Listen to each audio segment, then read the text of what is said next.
I've been across the street at the CLASP department for about 15 years, and I've been working toward this mission for about 30 years. I don't know if you know how missions that are proposed work at NASA, but you often do not get a selection the first time. This mission is the product of about 6 proposals to NASA over about 30 years. Several of them were from the department across the street, which was AOSS for many years. And so this mission, from its initial concept to flying recently, has taken most of my scientific career to come about. Okay? So needless to say, I've been very excited that this mission has taken place.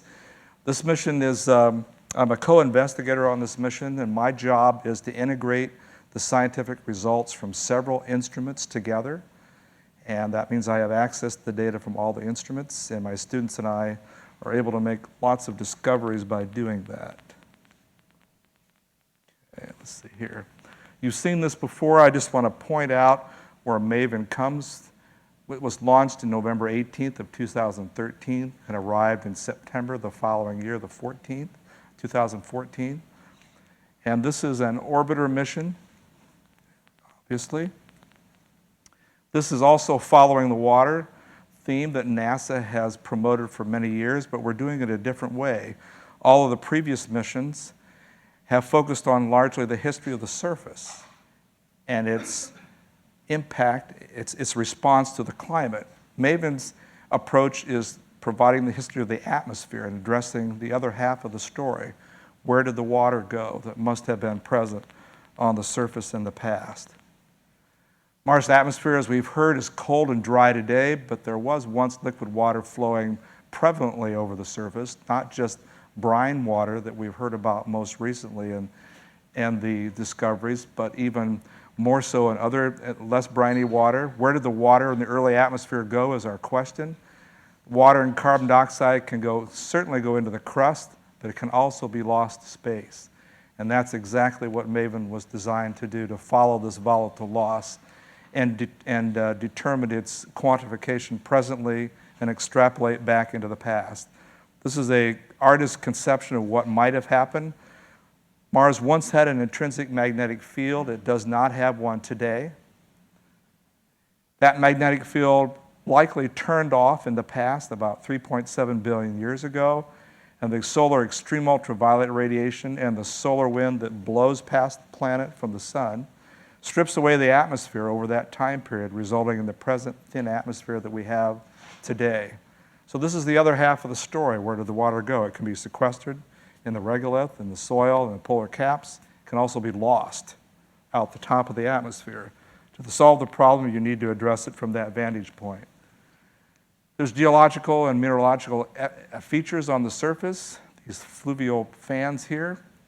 Isotopic fractionation likely has taken place in a number of these atomic species. This is D to H, this is heavy hydrogen and light hydrogen. The lighter species escapes more rapidly than the heavier, and it quantifies this D to H ratio, which gives you a marker of how much water might have been lost over time.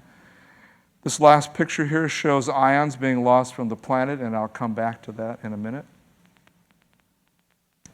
So our science questions for the mission have been: what is the current state of the upper atmosphere, and what processes control it? Secondly, what is the escape rate at the present epoch, and how does it relate to those controlling processes? And finally, what is the integrated loss to space through time? And obviously, we're not going to make measurements in the past, but once you quantify current escape rates from the atmosphere, validate your numerical models to reproduce those same rates, you now have some understanding of the processes and how they change, and you can run those models backwards in time, which is eventually what we will do with the mission. This will help us answer questions about the history of the volatile loss and how the climate might have changed over time. So here's a brief timeline. I mentioned that we launched in November of 2014. Arrival, Mars orbit insertion, was in September of 2014. We were privileged to have comet sighting springs go by Mars, very close by Mars at the time that we first came into orbit, not long afterwards, about a month later. and there were significant impacts on the atmosphere by the passage of this comet. We were at the right place at the right time. The mission formally started in mid-November, just about a year ago now. We had solar conjunction. We had a dropout of data for about 3 weeks where communication with the Earth was impossible. The Sun and the Earth were co-located in the sky from Maven's vantage point. We'll end our primary mission, just ended here recently. We have an extended mission that's ongoing right now, and we'll have a formal senior review with NASA to extend the mission beyond that, hopefully. So here are the science instruments. Real briefly, we're looking at the sun's output, the solar wind. The solar wind is the plasma and particles and fields that blow around Mars. From the sun, we're measuring the energetic electrons, the energetic ions, the solar energetic particles, and the extreme ultraviolet radiation. So these are all drivers of upper atmospheric escape. This is a driver, this is a driver, and this is actually looking at the energetic electrons and energetic ions in their state around Mars. Ion-related properties and processes are measured by these instruments. Static is a superthermal and thermal ion composition measurement. So this measures the ions that are actually escaping Mars, and quantifies their mass and their number density. This is a magnetometer, which measures the magnetic fields. Embedded in the solar wind is an interplanetary magnetic field that wraps around Mars. Mars does not have an intrinsic magnetic field. So the conductor that's the standoff is the ionosphere, the plasma, or an ionized upper atmosphere. And so this magnetometer measures the changing magnetic fields of the planet. The small instrument is on booms, the Langmuir probe and WAVES instrument. The department across the street has been famous for making and flying these instruments for decades. This measures the electron and ion temperatures and the plasma waves that are associated around the planet. The part that I'm most interested for my scientific research measures the thermal neutrals and ions from a remote instrument called the imaging ultraviolet spectrometer, and NGIMS, the neutral gas and ion mass spectrometer. This instrument has pieces, electronics that were made across the street in the CLASP department, the SPERL, the engineering department there. So these packages, comprising 9 instruments, are those that are flying on board Maven right now. This is the spacecraft, a 3-axis stabilized spacecraft. This is the Langmuir probe booms right here. You can see the solar panels where the magnetometers are out on the end to try to reduce the contamination, the electrical contamination of the spacecraft.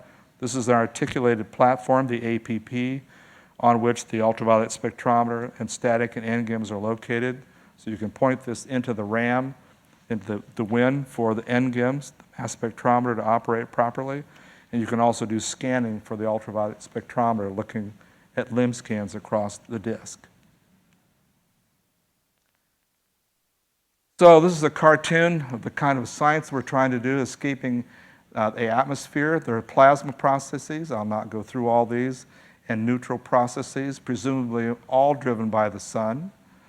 We're measuring the energetic drivers, the output from the sun, the response of the upper atmosphere and ionosphere, and the resulting escape to space. We need to understand these processes in order to extrapolate backwards in time. We're not only making measurements, but at the University of Michigan, we have a modeling group, a numerical modeling group that's quite active. And these are 3 boxes that indicate the types of 3-dimensional models that are used to simulate the upper atmospheric structure, the plasma and neutral structure. This is a global ionosphere thermosphere model from across the street. This is the BATS-RS MHD model that's been in operation, partially from input from people in this department in the past. And this is an exosphere model, a Monte Carlo model. So these 3 talk to one another, and they're able together to simulate the coupled system of the thermosphere ionosphere from roughly 100 to 250 kilometers, the exosphere, which extends up to about 3 to 5 Mars radii, and the solar wind interaction that's several Mars radii above the planet. These models are compared to the data to understand the processes. So a little bit about the observations. This is from the IUVS. These are observations of atomic components of water and carbon dioxide on their way to escape. So we have here our pictures and false color imaging of atomic carbon, atomic oxygen, and atomic hydrogen. These are made from a great distance above the planet when it was still in a very long 35-hour orbit, very, very early in the mission, within a few days after Mars orbit insertion. This is distance from the Mars and Mars radius units. To the right, you're pointing toward the sun, and this is downstream here. This is the distance above the ecliptic. 0 would be right here. So you see these bright patches. These are glowing atoms, carbon, oxygen, and hydrogen. They're glowing from the light of the sun. Their distribution gives an indication of their ability to these atoms to escape the upper atmosphere and gives us our first glimpse of neutral atmospheric escape. This is a plot of the ions escaping by the solar wind. So now we have these units again of radius of the planet. This is now along the x-axis to the positive, pointing toward the sun. This is downstream, and this is again above the ecliptic. And I'll not go into details about the coordinate system here. You see superimposed vectors indicating the direction of the flow of escaping oxygen plus ions. This is the planet. This is a bow shock right here. This is the magnetic pilot boundary. And you can see that there's an asymmetry with a lot of these ions flowing over the North Pole. So there's a polar plume that we've discovered very recently. And it's thought it was not known before we made these measurements that this is a primary way of losing ions at Mars. So this is a scale of escape rates, fluxes, per square centimeter per second. So this is a compilation of all the data up to this point. This accounts for significant ion escape.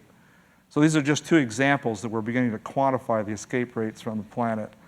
And these are necessary to do this over a Mars year, a full Mars year. We've only sampled one Earth year, which is a half a Mars year, and only half of the season. So we'll extend that over the entire Mars year with the extended mission and be able to get a comprehensive assessment of the loss of ions and the loss of neutrals over that time period, compare that with models, understand the processes, and then run those models backwards in time to estimate the potential loss of water from the upper atmosphere.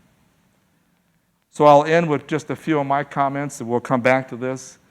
I'm not sure where to start there. These are just ideas that I threw up, so let me just focus on the dust here.